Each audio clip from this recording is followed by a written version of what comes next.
Hey Internet, it's your old friend Dominic here with the All-American Casino Guide, and today we're going to be doing something special because we're going to be talking about European Blackjack. Not only am I going to be going over the basics of the game, but I'm going to be talking about the differences between it and the American version you're probably more familiar with. The differences are not major, but there's enough of them that it might change your strategy just a little bit. So stay tuned for that.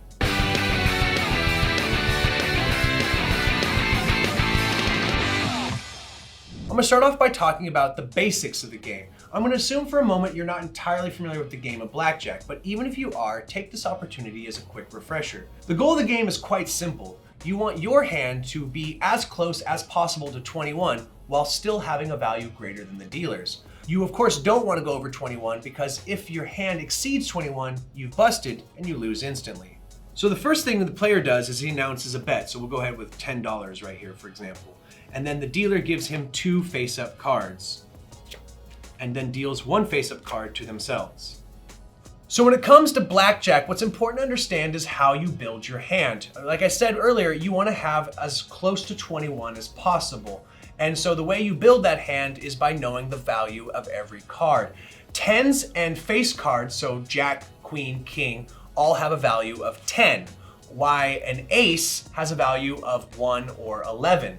And every other numerical card has its face value. So 7 is worth 7, 4 is worth 4, so on and so forth. So what I'm going to do here for this demonstration is I'm going to have 4 players go up against the dealer so I can demonstrate various actions that a player might take at a a blackjack table. So you have 1, 2, 3, 4 players in the hand, okay? And then the dealer, once the bets have been placed, the dealer gives each player 2 cards face up. So we have 2 and 7, making 9. Okay, move those into shot a little bit better. We have 7 and 4, making 11. All right, then we have a queen worth 10 and another queen worth 10. Okay, so that's 20, but that's also a split option. We'll get to that in a second. And then finally, we have an ace worth 1 or 11, followed by 9. We're going to settle on the 11 value, so we're going to call it a 20. And then the dealer is dealt just 1 card face up. Now, starting with the player to the left of the dealer, which would be this player over here, they have one of 4 different kinds of actions they can take.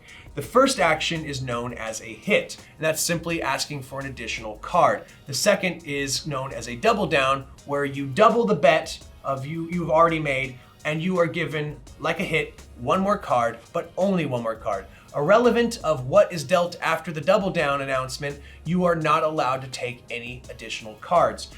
In the situations like we have over here, where a player is dealt 2 matching cards, that player is given the option of a split. So they can actually decide to place an additional wager and open their hand up into 2 separate hands. I'll show that in a second.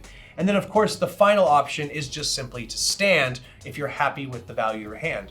Remember that you want to be at or as close to 21. But what's really important is you don't win unless your hand exceeds the dealer and still doesn't go over that 21. Of course, that goes out the window if the dealer happens to bust, but we'll see what happens here. So this player over here sitting on a 9, they have an option. They could take a double down or just a hit, but we'll say this player is just gonna take a hit. All right, 9 plus 15, we have 17 there. Over here, we have this player sitting on an 11. This player feels a little bit more adventurous. They're gonna go ahead and take a hit, or sorry, a double down, and that 11 becomes a 21, very nice. This player feels that the deck is stacked with good cards. They're gonna go ahead and split their bet. So they split their hand and they get 1 card each. Okay, we have 18 followed by, a 21, okay, that's good. And then over here, this player sitting on 20 is probably gonna stand because the only thing that can really improve their hand is another ace, which we're not gonna gamble on. And then this dealer over here is sitting with an 8. They get the second card, which takes them to 15. 15 is the low hand, so they're gonna have to automatically take a hit. They get an 8 again, so then they bust with a 23.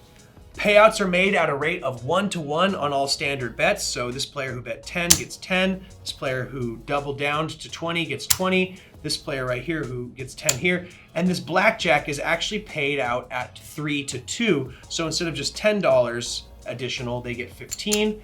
And then this player over here with 20 also gets $10. One last thing worth noting though is in situations where the player and the dealer both have the same value hand. This is reflectively known as a push, and what happens is the original wager is pushed back to the player and they can use that in subsequent rounds of betting. So now that I've talked about the basic rules of the game, let's talk about the major differences between European Blackjack and its American variety. So in European Blackjack, as I explained, you're dealt 2 cards face up, but the dealer is only dealt 1. So you won't actually know if the dealer is going to deal themselves a blackjack until you've already made your double down and split bets, essentially throwing more money on the table. This is kind of a disadvantage to the player, where in the American variety, players are dealt 2 cards face up, and then the dealer deals themselves 1 card face up and 1 card face down. This is known as the whole card. In situations where the blackjack dealer in an American casino has dealt themselves an ace face up, they immediately give the table an option for insurance if the casino happens to offer it, and then immediately checks to see if the second card happens to be a 10, giving them a blackjack. So in this situation, the American variety, a player sitting at a table where the dealer has dealt themselves a blackjack will only lose that initial money because they'll never have an opportunity to throw any additional money on the table for double downs or splits. Another major difference between American Blackjack and European Blackjack is how we handle splits. In American Blackjack, so a player can put a bet down, and if they're dealt a pair like this, when they're given a pair of 8s, they have the option to split. So they can go ahead and put another bet down and take their hands into 2 hands, okay? So then we go ahead and give them a fresh card.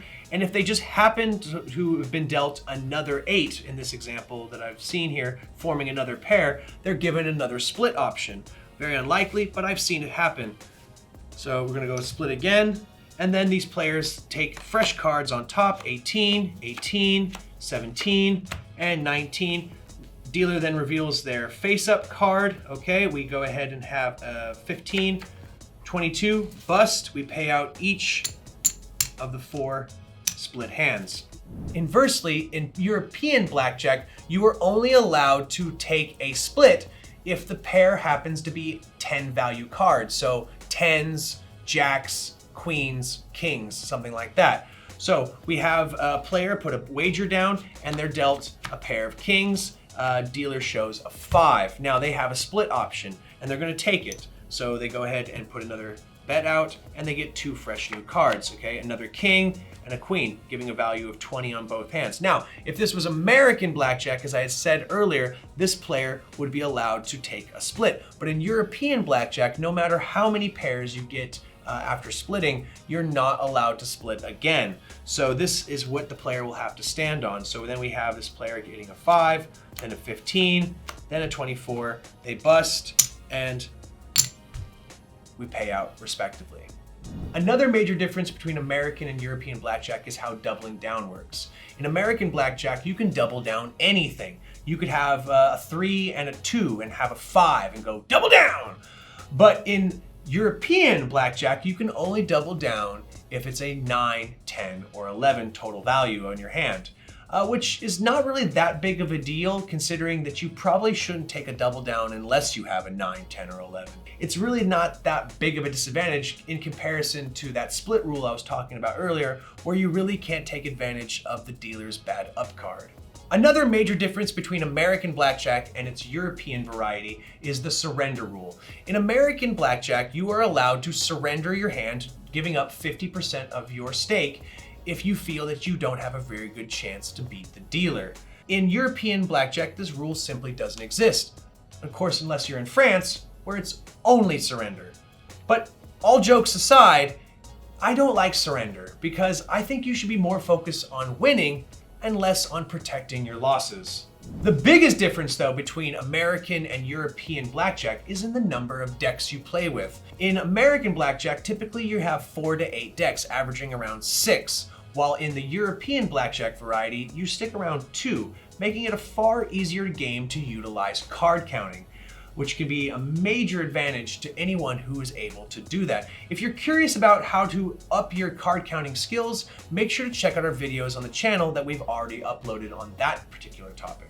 The last rule I want to talk about is the insurance rule, which is the same no matter if you're playing the European or American variety. Insurance is an option that you have where if the dealer is showing an upturned ace, you can put an additional wager out there and potentially win some money if they happen to get that blackjack.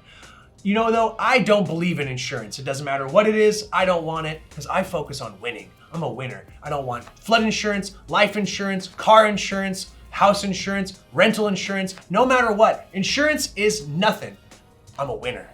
I want to take this opportunity now to throw up this basic strategy guide. It pretty much outlines every 2-card combination and what you should do in every given scenario. Starting out, this really should be your Bible and it will teach you how to make perfect blackjack. So guys, that pretty much sums up our discussion on European Blackjack and the differences between it and the American variety. As you can see, the differences are not major, but they're just enough to call this a unique game in its own right. If you have any questions, comments, or concerns, or any particular variation on the game of blackjack you want us to talk about next, please leave it in the comments section down below. But not before clickety-clacking that like button, pounding that big red subscribe button, ring-a-ding-ding that notification bell, and making sweet, sweet love to that share button. My name's Dominic. This has been the All-American Casino Guide, wishing you luck and reminding you as always, play responsibly.